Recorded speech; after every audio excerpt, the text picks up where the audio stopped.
Dear God, I just pray, Lord, that as we look at your word, that we'd really take it to heart, that we'd be able to learn from it, so that you would speak to us through it, Lord. And I just pray, Lord, that that your word, no matter what we look at, it's extensive, it's deep. And I just pray, Lord, that you just help us to understand it and apply it to our lives, so that we may follow you wholeheartedly. And I just pray all this in the name of Lord Jesus Christ. Amen. Amen. All right, today's going to be a pretty simple message. We're going to be reading a Bible story, and I'm just going to focus more on what happens in the Bible story itself. But of course, we're going to also just explain it and talk about it for a bit. Regardless, before we begin today's message, we're going to go over what we talked about last week, like we always do. Now, last week, if you were here, you might remember the topic was between us.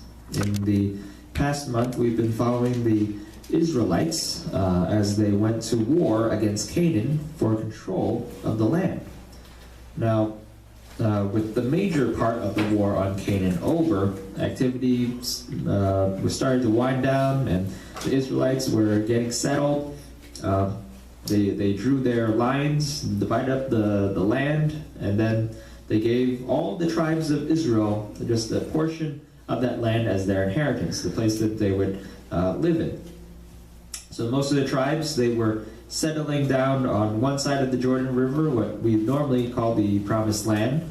But there were a few tribes that built their settlements on the other side, voluntarily and of their own will, of course. They weren't getting kicked out or anything. They just preferred the land on the other side. They thought it was good, and so they wanted to be a part.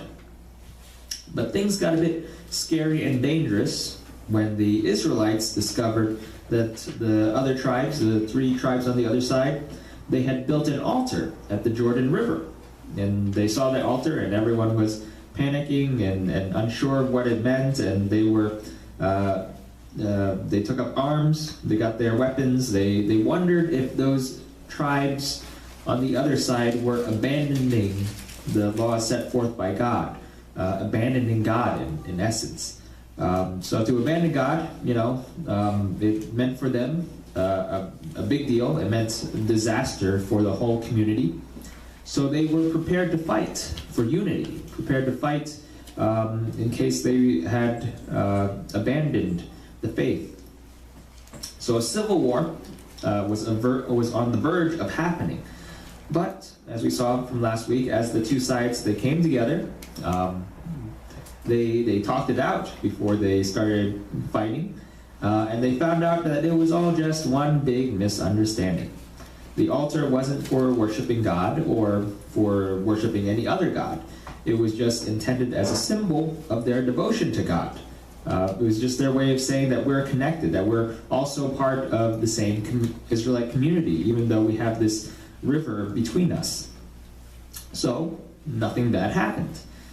They all went home, and everything was fine, and it had a happy ending. So now we're moving on. And you'd think that reaching the Promised Land, we've been talking about it all this time. You'd think that reaching that Promised Land, and you'd think that finishing the war would be the end of their troubles. After all, this is what they risked their lives for. This is what they endured 40 years in the wilderness for. This is what they fought so long and hard for. This should have been like just paradise for them. But as we can see, there's no paradise on this earth. There's trouble. Their troubles were only just beginning. With all that said, we're moving on to the next book of the Bible, the book of Judges, a book that talks about a very dark time in Israel's history. As usual, we won't be looking at the book extensively for the next few weeks, except for maybe Christmas, of course. I just want to focus maybe on like the major judges of the book, the ones that kind of have a story to go with them. We can talk about it. Because with some of these judges, there's really there's really not much to talk about. It's very short. Some of them, their parts are just so short, so simple that it's not something that you can really talk too much at length about. So we're going to be skipping the first judge, Othniel, who was probably a swell guy, a really good judge, obedient, faithful follower of God. And if you've actually read Joshua, the book of Joshua, you'll know a little bit more about who Othniel is, and he's a pretty cool guy. He has a nice little story there in Joshua, but we're not going to be talking about him too much because, like I said, there's really not much written about him. He went in, he did his job, and he's good. But we're going to move to the next judge. And his story starts from chapter 3. And we're going to be reading just the first few verses there, verses 12 to 15. We'll use that as a way to introduce the circumstances of this book. So I'll give you a little time to get to it. Judges chapter 3, verses 12 to 15.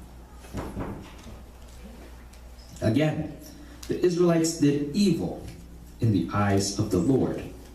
And because they did this evil, the Lord gave Eglon, king of Moab, power over Israel.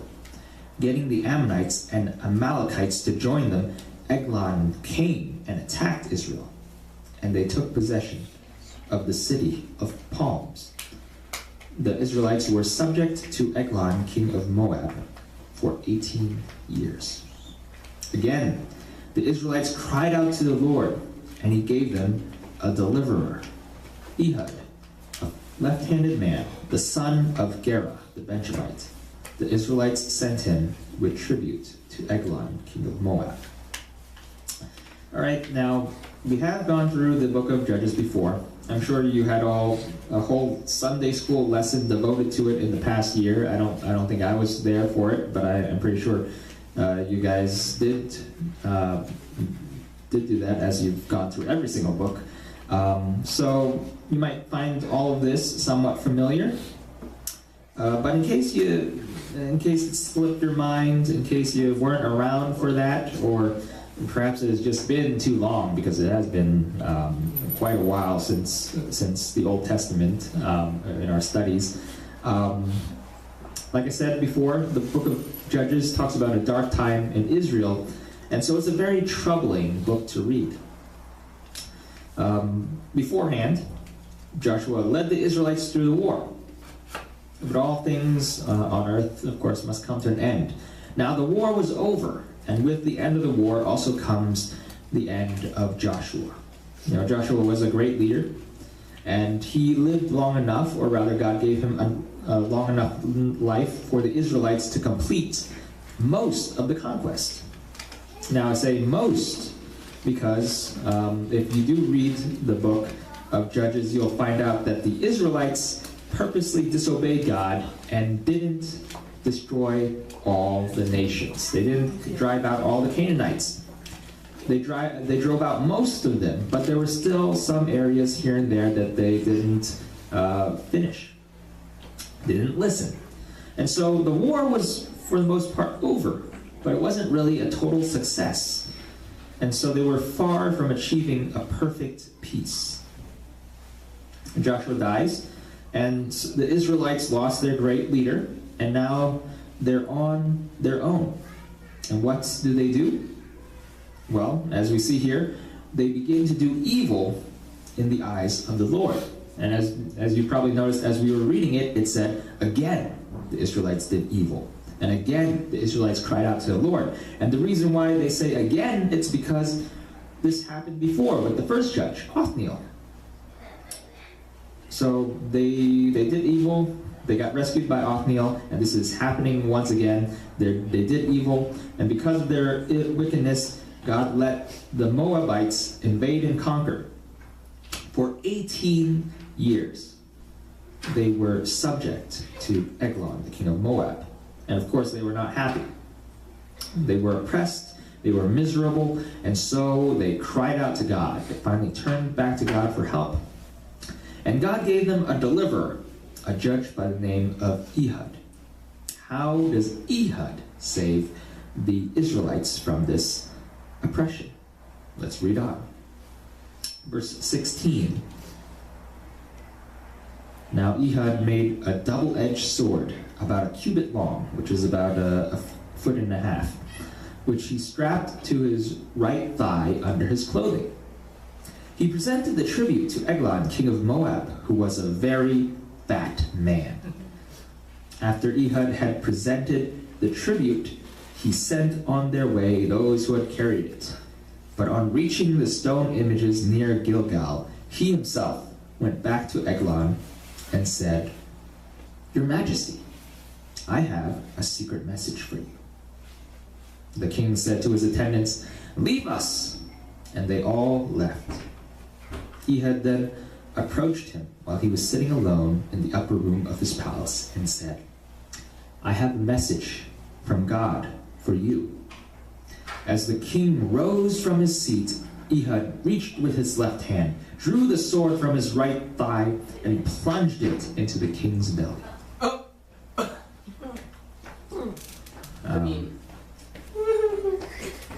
I'm going to hold you all in suspense there, but I'm sure you can all imagine what happens next. He doesn't die, he's just fat.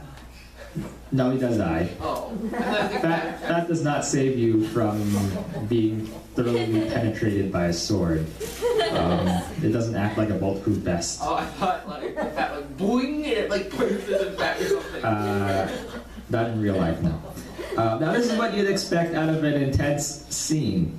It's like something straight out of a movie, right? It's like that, if you remember we watched Prince of Persia a few weeks back, it's kind of like that intensity, that backstabbing.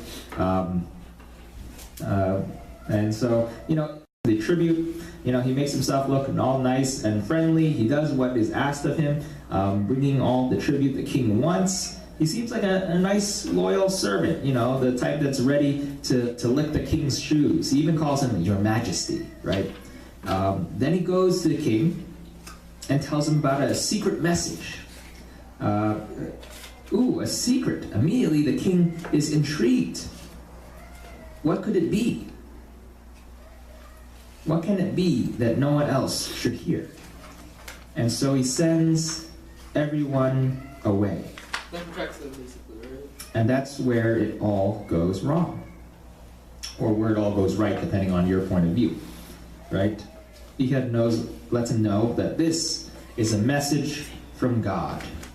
Then he swiftly draws his short sword and plunges it straight through the king. This is one heck of a scene. Ehud just straight up eliminates the king, takes him out of the picture. But why are we reading this, right? This is, and if you read the next verse, it's like, because he's fat, the sword it kind of engulfs the sword, and he dies there, and he's like falling apart and stuff like that. But regardless, why are we reading this? It's kind of just, what can we learn from this? Hopefully, as we are reading this and talking about it, you aren't taking this as a sign that you should start learning some assassination techniques, because that's not what the Bible is for, in spite of what the craziness is going on here. That's not what this is about. But there are certainly some things we can take away and apply in our lives.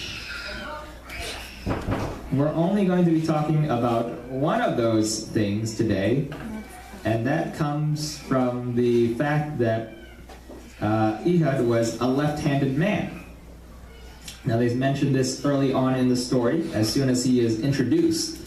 And when you first start reading it, you might be wondering to yourself, why bother mention that something like that, right? It doesn't seem like a big deal. I mean, who cares if he is left-handed? There are a lot of left-handed people. It's not like he's the only left-handed person in the world. It's not like some special power or, a unique ability. You don't see people walking in the streets showing off their left-handedness like it's something amazing, right? You want a medal? Well, you certainly aren't getting one for being left-handed, because no one cares. However, as we read on, we find out that what was first just something like an insignificant detail, it's just some pointless, meaningless detail. Oh, he's left-handed. Oh, okay. It ends up actually playing a major role in the story. The events that snowballed here were set into motion just through this one little detail, just because he was left-handed. Now, I imagine lefties were less common back then, as they are still today, and left-handed warriors were probably quite a minority, so that it's kind of unpredictable, and so he used that to his strength. The king did not see this coming. In fact, I'm sure when they checked for weapons, and the guards didn't see this coming. He hid his sword in the place they did not expect, only because he was left-handed. They thought he was unarmed, and so the king became arrogant and had no problems talking with him in private. But little did the king know that Ehud had a sword right at his side, just waiting for the right moment. And I think this is just something to take note of, I mean, you look at us human beings, and what do you see? A lot of things, right? I mean, we're Asian. Some of us wear glasses. Some of us might be left-handed. Any left-handed people in here? No.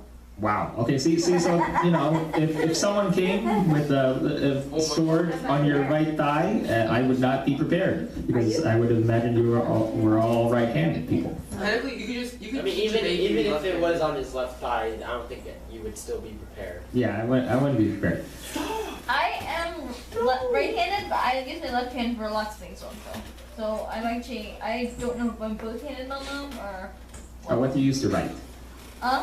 What do you use to write? both hands. She's gonna say, but okay, never mind. Both hands on, so. You use your. She's right-handed. Okay. She's right-handed. I'm right-handed, but say I usually use both hands. No, she's literally saying I'm right-handed, but.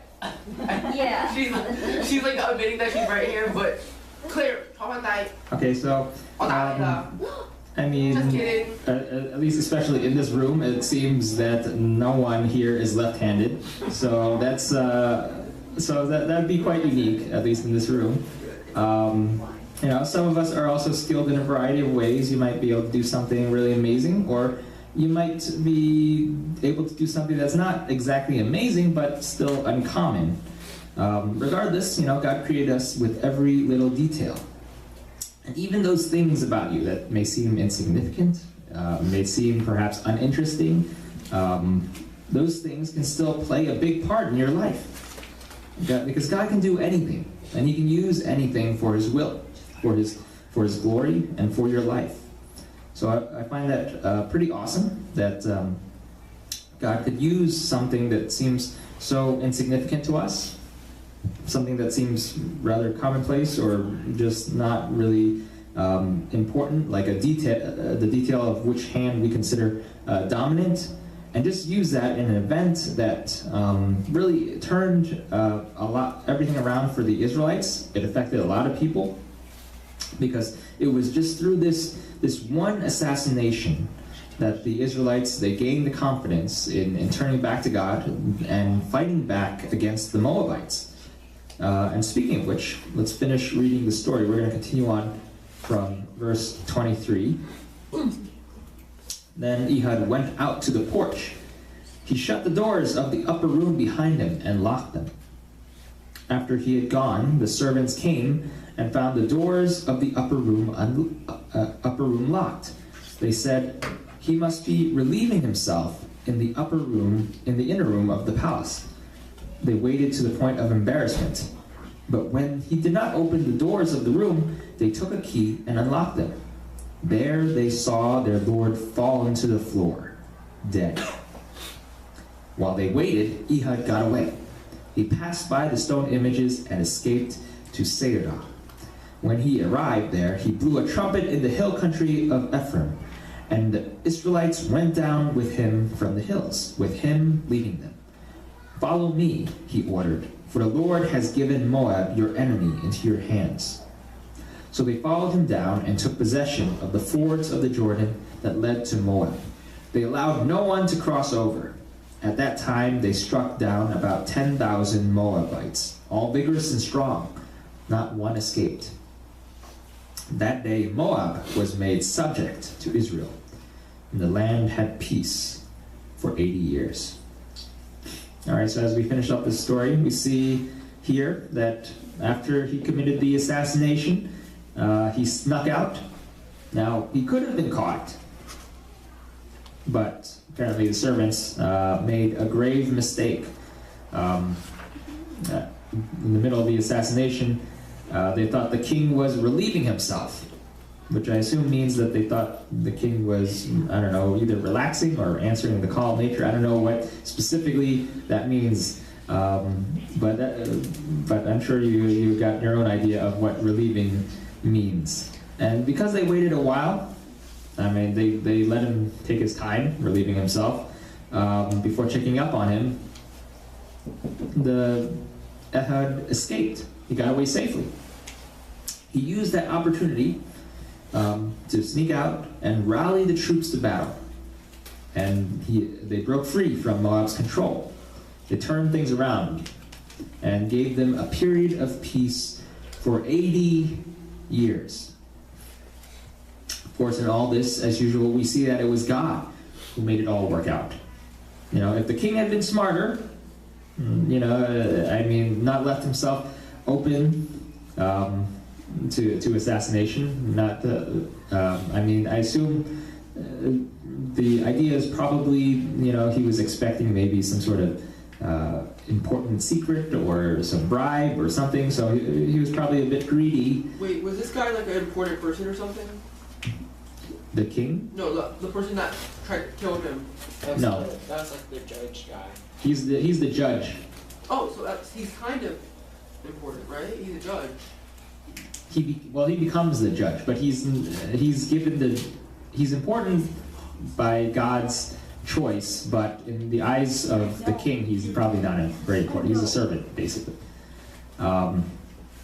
And so, things would have been different. If the servants had, not been too worried about the king relieving himself, they checked up on the king, they might have caught him, and he would not have been able to get away. And he would not have been able to lead the Israelites into battle against Moab, which would give them their freedom. So we see that, in all that, what we consider coincidences, it's really just, God working through the events of history through time, and just using whatever is available, whatever we have available, to accomplish His will and rescue His people in this time. So let's end a word of prayer as we reflect upon this Bible story that we just read. Dear Heavenly Father, Lord, once again, thank you, Lord, for your word. I know I thank you, Lord, for this every Sunday, but it is truly important for us that we have your word, that we have something to hang on to, something to hold on to in this world, as you give us assurance of hope, as you watch over us and give us assurance of future peace, and a place with you in heaven when the time comes. And I just pray that as we go about our day, as we go about our week, that you'd be with us, that you'd watch over us, and that we would follow you and obey you. And I just pray all this in the name of Lord Jesus Christ. Amen. Amen.